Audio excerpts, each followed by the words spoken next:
నమస్కారం. ఒకసారి ఊహించుకోండి, ఒక పురాణ యుద్ధభూమి. అక్కడ ఒక గొప్ప యోధుడు తన జీవితంలో అత్యంత కఠినమైన ఒక నైతిక సంక్షోభాన్ని ఎదుర్కొంటున్నాడు. అతను తీసుకునే నిర్ణయం చరిత్ర గతినే మార్చేయగలదు. ఆ వీరుడి సంక్షోభం వెనుక దాగి ఉన్న అసలైన సత్యమేంటో మనం ఈరోజు తెలుసుకోబోతున్నాం.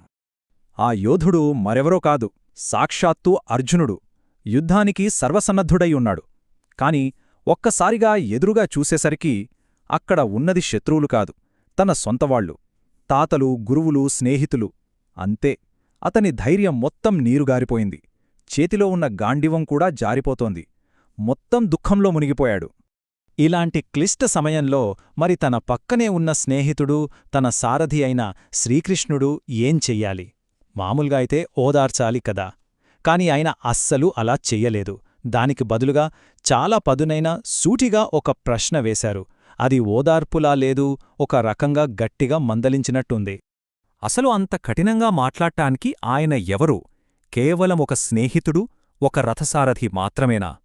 ఈ మాటల వెనుక ఉన్న అసలు అర్థం తెలియాలంటే ముందు ఆ మాటలు అన్న వ్యక్తి ఎవరు, ఆయన నిజస్వరూపం ఏంటి అనేది మనం తెలుసుకోవాలి. అప్పుడే అంత క్లియర్ అవుతుంది. సరే, కృష్ణుడి మాటల్లోని ఆ లోతుని అర్థం చేసుకోవాలంటే మనం కాసేపు యుద్ధభూమిని పక్కన పెట్టి ఒక ఫిలసాఫికల్ జర్నీ చెయ్యాలి.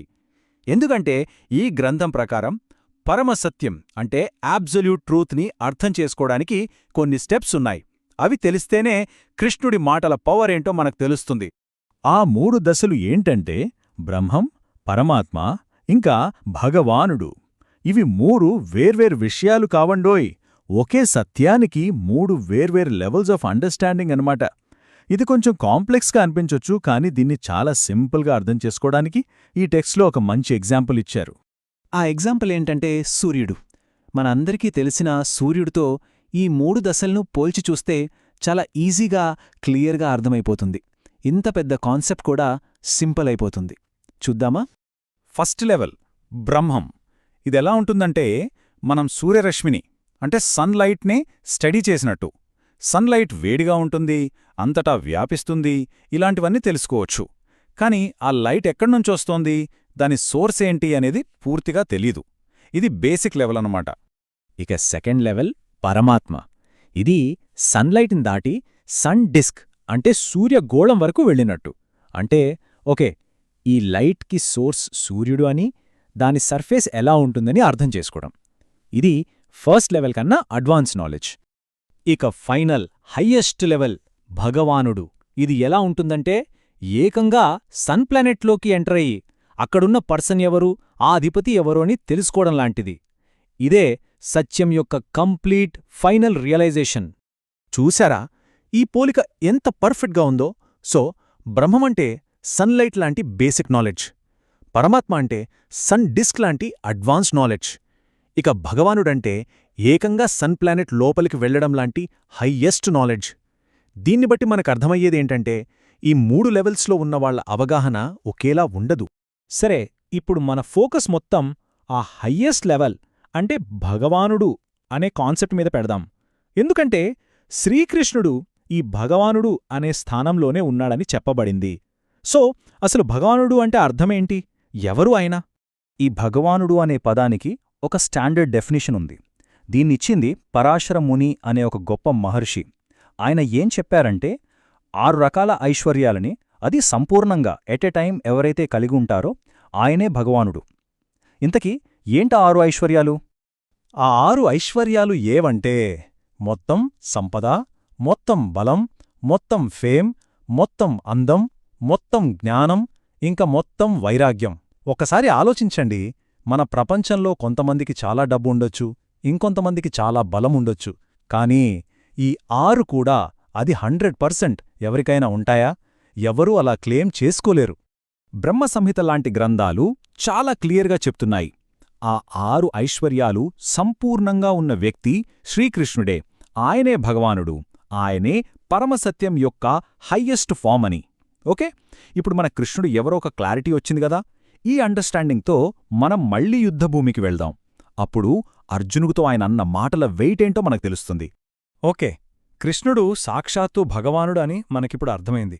మరి అలాంటి పరమపురుషుడు అర్జునుడి ప్రవర్తనని అనార్య అని ఎందుకన్నారు? ఆ మాట వెనుక అసలు అర్థమేంటి? Let's get back to the battlefield. ముందుగా ఒక విషయం క్లియర్ చేసుకోవాలి. ఇక్కడ ఆర్య, అనార్య అంటే మనమనుకునే అర్థాలు కావు. దీనికి ఏ జాతితోనూ సంబంధం లేదు. ఈ ఫిలాసఫీ ప్రకారం ఆర్య అంటే ఎవరు అంటే, ఎవరైతే లైఫ్ యొక్క స్పిరిచువల్ గోల్ ఏంటో తెలుసుకొని దానికోసం బ్రతుకుతారో వాళ్ళు.